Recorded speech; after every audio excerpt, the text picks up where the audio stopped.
достор, Үмүт теле студиясынын өмүр сапар көрсөтүүсү Ош мамлекеттик университетинин бүтүрүүчүлөрү тууралуу баяндайт. Көрсөтүүбүздүн алгачкы берүүсүн Ноокат районунун Мырза Капаров атындагы жөндөмдүү балдар жатак гимназиясынан баштадык.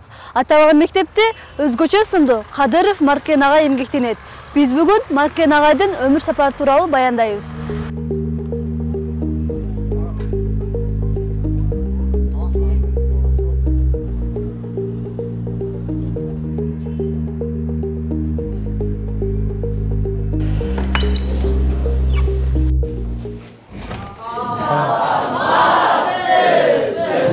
'Саламатсыңарбы? Урматтуу окуучулар, маанайыңар жакшыбы? Бүгүнкү сабак даярсыңарбы? Кана, анда биз убакыт өткөрбөй темадан баштай берели.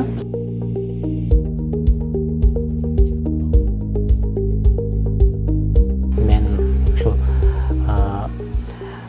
1983 жылы 15 декабрда Кыргыз Ата айылында туулганмын. Окуумду орто мектепти эле бүткөнмүн.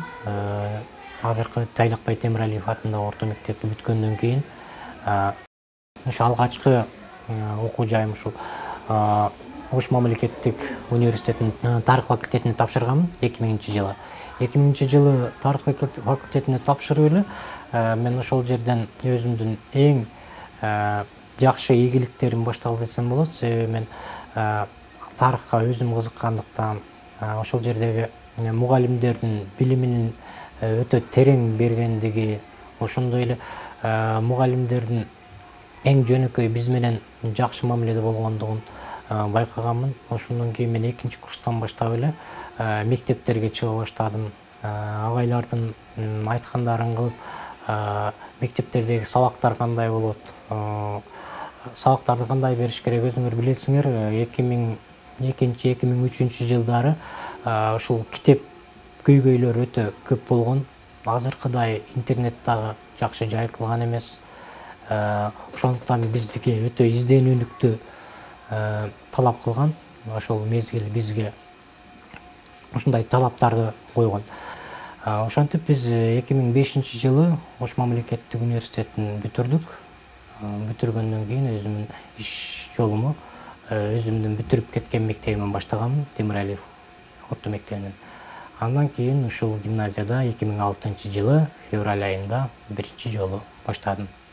Мугалим болуу, окуучуларга түшүндүрүү, окуучулар менен болгон байланышта кандайдыр бир түшүктөр болдубу? Эң алгачкы эле менин түйшүгүм бул ушул материалдар болду, китеп көйгөй болду, окуучуларга жеткирүү, ошол мезгилдеги техникалык каражаттар дагы болбогондугу, ошол убакта жок болгондуктан мен көбүнчө DVD диск, телевизорлор менен өтүп баштагам. Себеби окуучуларга азыр бүгүнкү күндөгү окуучулар, ошол мезгилдеги окуучулар деле мындай тарых сабагы, мындай курук сабак болуп калбаш үчүн мен көргөзмөлүүлүктү көбүрөөк аракет кылып баштагам да, көргөзмөлүүлүктөн.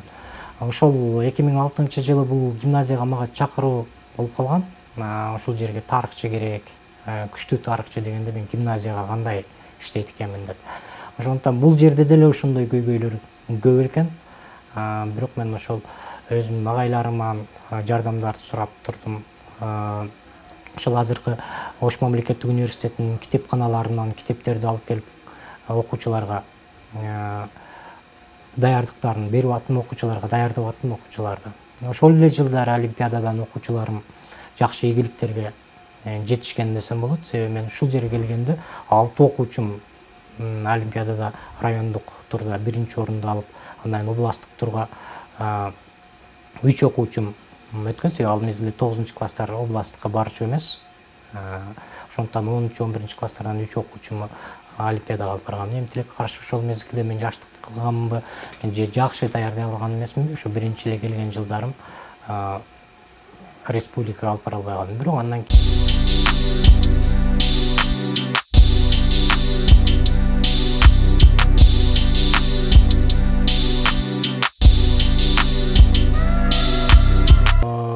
бул көпчүлүк окуучулар бүгүнкү күндө мамлекеттик кызматты иштесем дейт да, кайсыл десең мугалимдикти тандашпайт да. Эгерде мугалимдикти тандасаң, сен коррупционер боло албайсың. баягындай орустар айтмакчы левый деген нерсе жок. Кыскасы, өзүңдүн айлыгыңан башка кирешең болбой калат. Анын үстүнө убактың да болбойт. Ошого фанат болуп иштесең, иштей аласың. Көпчүлүгү мен юр академияга тапшырам, же болбосо мед академияга тапшырам дешет. Анын эмнесине кызыгасың десе көпчүлүгү ушул туура эмес жактарын айтышат да. Же болбосо операциядан мынча акча алышсаң болот.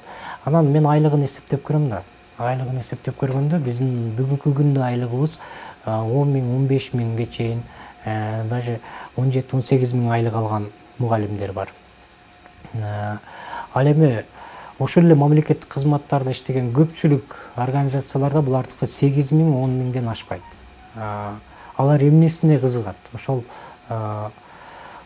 туура эмес акча алганга, же болбосо пара алганга, ушуга кызыгабы деп өкүнүп кетесиң да.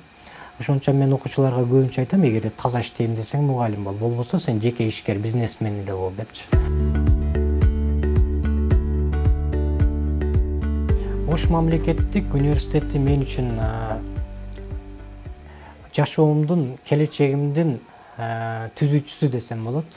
Себеби ушул убакка чейин мен Ош мамлекеттик университетин дайыма башка окуу жайларда жакшы, бирок окуу жайлардан талашып келем. Себеби бул университет тарыхына эле көз салып кете турган болсок, ошол Бишкектеги улуттук университет менен тең атта тайлашып бирдей ачылган университет деп айтсам болот.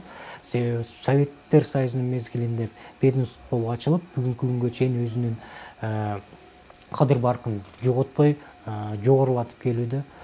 Ош мамлекеттик университетинин мугалимдери, Ош мамлекеттик университетинин өзүнүн материалдык, базалык жактан бүт жетишкен деп айтсам болот. Себеби мен кайсыл гана мага проблема же болбосо көйгөйлөр туулбасын, ошол Ош мамлекеттик университетине барып жардам сурайм. Бүгүнкү күнгө чейин ал жердин мугалимдеринин бизге жардам берип тургандыгы, бүгүнкү күнгө чейин мына биздин азыр окуучуларыбыз дагы